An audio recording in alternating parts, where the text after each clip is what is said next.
Ladies and gents, welcome back. You know, it's not every day that you find somebody in government that's actually on your side, that's actually got your back and looking out for you. I have this clip here from, this is Dane Lloyd, and he's a conservative representative, member of parliament. Dane Lloyd grilled the Canadian anti-hate network. This is a quote in quotes, anti-hate network, today for falsely claiming that anti-Semitic flyer from Miami, Florida was at the Freedom Convoy protest. Executive director admits they didn't verify the photo and relied on hearsay.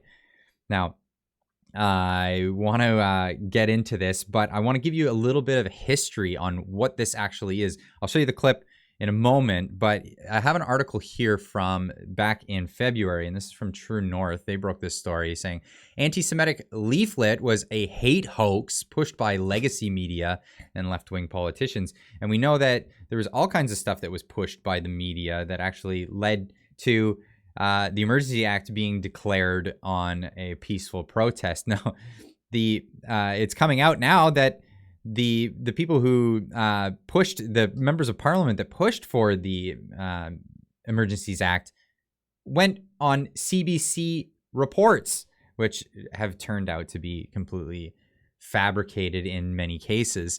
Now, a report of an anti-Semitic document supposedly found at the Freedom Convoy in Ottawa has been debunked as a hoax, despite being pushed by legacy media and politicians as fact.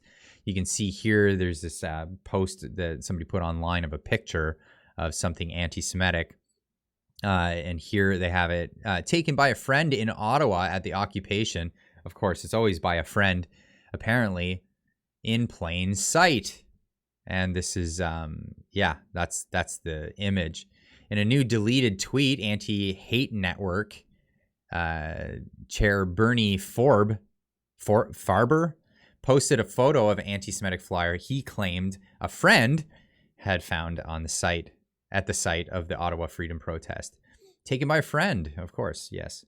Quillette Associated Editor Jonathan Kay debunked the flyer, however, pointing out the photo was identical to one from the U.S. Wow, Bernie, that's incredible that the picture your friend in Ottawa at the occupation sent you is identical to the photo posted on Twitter 2 weeks ago by someone in Miami, right down to the ceramic design in the background, said Kay in the tweet. Farber tried to justify his previous tweet by saying a friend saw a similar flyer at the protest.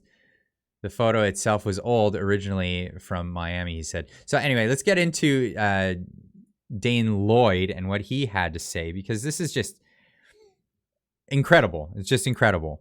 I'm from an area where last summer we had a 100-year-old church burned to the ground, and dozens of people had to be evacuated from an apartment building close by, which nearly went up in flames and killed dozens of people. But you just don't hear it talked about in this country, and I understand that it's not your organization's mandate to talk about these things. As you've said, you're clearly focused on the far right.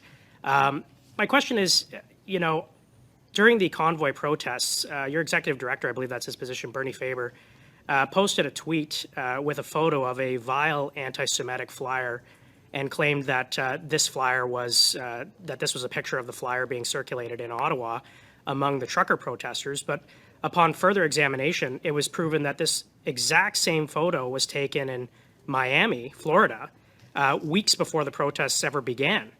Can you explain why the executive director of your organization was claiming that an anti-Semitic, that this photo was being circulated at the protests, when in fact it was a photo that was from a completely different country weeks before the protests?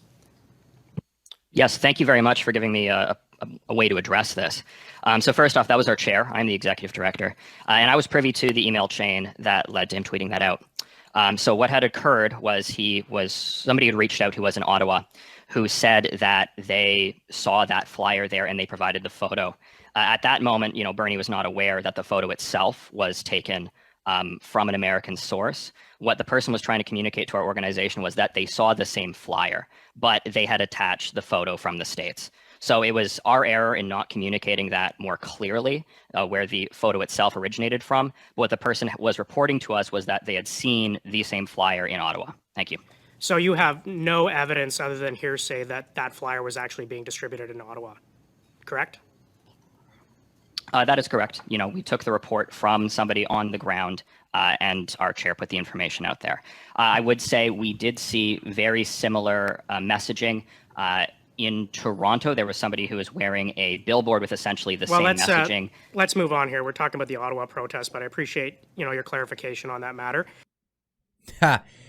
So we saw someone similar in another place doing a similar thing to what we want to accuse the protesters in Ottawa of having done.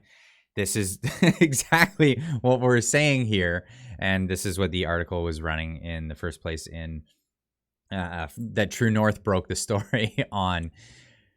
Unbelievable, but it's amazing. It's amazing to have somebody who's actually putting this on the record, right? So Dane Lloyd, hats off to you, buddy.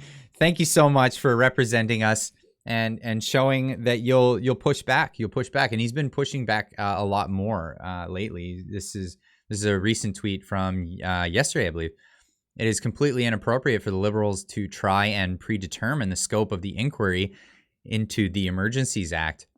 It should be up to the commissioner based upon the law to determine what is and what is not relevant in this investigation.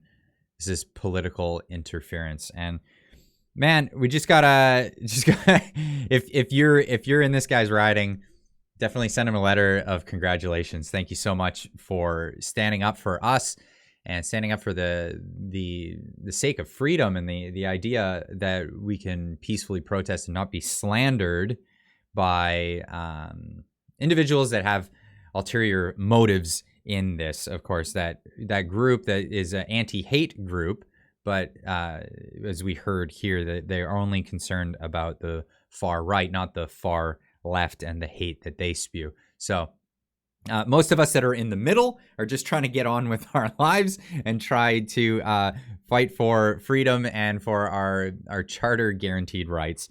But that's all I got for you on this one. We'll see you in the next video. Be sure to go over to Twitter. Hey, go over to Twitter. It's been a lot of fun, and there's a lot happening on Twitter now that the algorithm seemed to have freed up and allowing for actual people to communicate with each other. So head on over there. I'm at Clyde doing something without the G. Check it out, and we'll see you over there. Keep on trucking.